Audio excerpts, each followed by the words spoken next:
మాటలు చెప్పి వారిని పక్కదారి పట్టించే ప్రయత్నం చేస్తూ ఉన్నారు. ఈరోజు జూబ్లీ హిల్స్ లో ఎన్నికల్లో ఓడిపోయినప్పటి నుంచి వారి పగలే చుక్కలు వాళ్ళు కనబడతా ఉన్నాయి. అందుకోసమే మరి ముఖ్యమంత్రి గారి పేరు కానీ ముఖ్యమంత్రి గారి అంశం కానీ ఎప్పటికప్పుడు వారు ప్రతి అంశంలో కూడా చెప్తా ఉన్నారు. మేము ఈరోజు కూడా చెప్తా ఉన్నాం, పరిశ్రమల ఏర్పాటు గురించి వారికి కూడా తెలుసు. ఇంద్రపూర్వకం ప్రభుత్వాలు నడిపించిన వారికి అందరికీ కూడా తెలుసు. రాయితీతో స్థలాలు పరిశ్రమలు రావాలి, పెట్టుబడులు రావాలి, దానివల్ల ఉపాధి కల్పన రావాలని రాయితీలతో కూడుకున్న అంశం. ఇటు క్యాపిటల్ సబ్సిడీ కానీ, ఇటు పవర్ సబ్సిడీ కానీ, ఇటు ల్యాండ్ ప్రైస్ సబ్సిడీతో పాటు పరిశ్రమలను ప్రోత్సాహం చేసే కార్యాచరణ తీసుకుంటాం. మీరే చూస్తా ఉన్నారు, కొన్ని రాష్ట్రాల్లో 99 పైసలకే ఒక ఎకరం కేటాయింపు చేస్తా ఉన్నారు. వారు పెట్టుబడులు రావాలనో ఉపాధి కలగాలనే వారి బాధలు వారు పడతా ఉండొచ్చు. ఇప్పుడు పరిశ్రమలు వస్తే ఉపాధి పెరుగుతుంది, రాష్ట్రం అభివృద్ధి చెందుతుందనే ఒక ఆలోచనతోనే మా రాష్ట్ర ప్రభుత్వం ముందుకెళ్తాం. సరే, మీరు చేస్తే ఏదైనా మంచిది. మా రాష్ట్ర ప్రభుత్వం ముఖ్యమంత్రి రేవంత్ రెడ్డి గారి నాయకత్వంలో ఈరోజు మేము పెట్టుబడులు రావాలి,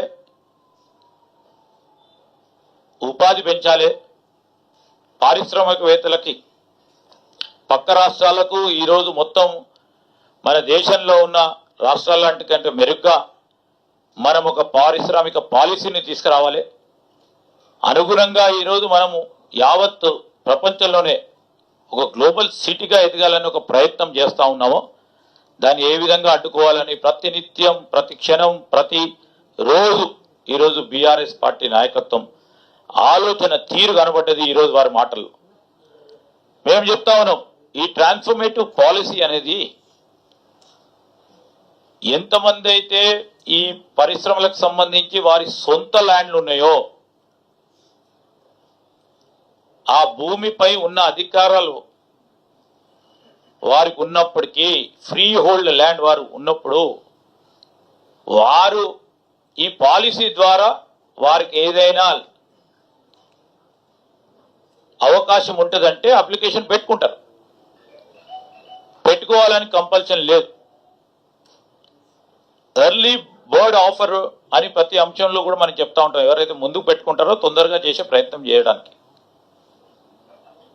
దీంట్లో ఏదో ఉంది, దీంట్లో ఏదో పెద్దగా నడుస్తూ ఉంది, వారి సంబంధిత పత్రికల్లో మరి వస్తున్న వార్తలకు అనుగుణంగా ఈ విధంగా మాట్లాడటం అనేది సరికాదు. ఇప్పటికైనా మానుకోండి.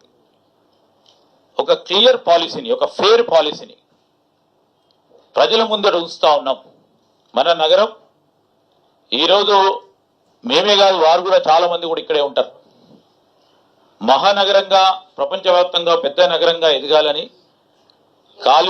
కలుషితం లేకుండా నీరు కానీ, గాలి కానీ, పరిసర ప్రాంతంలో ఒక క్వాలిటేటివ్ లైఫ్ తీసుకురావాలని చేస్తున్న ప్రయత్నంలో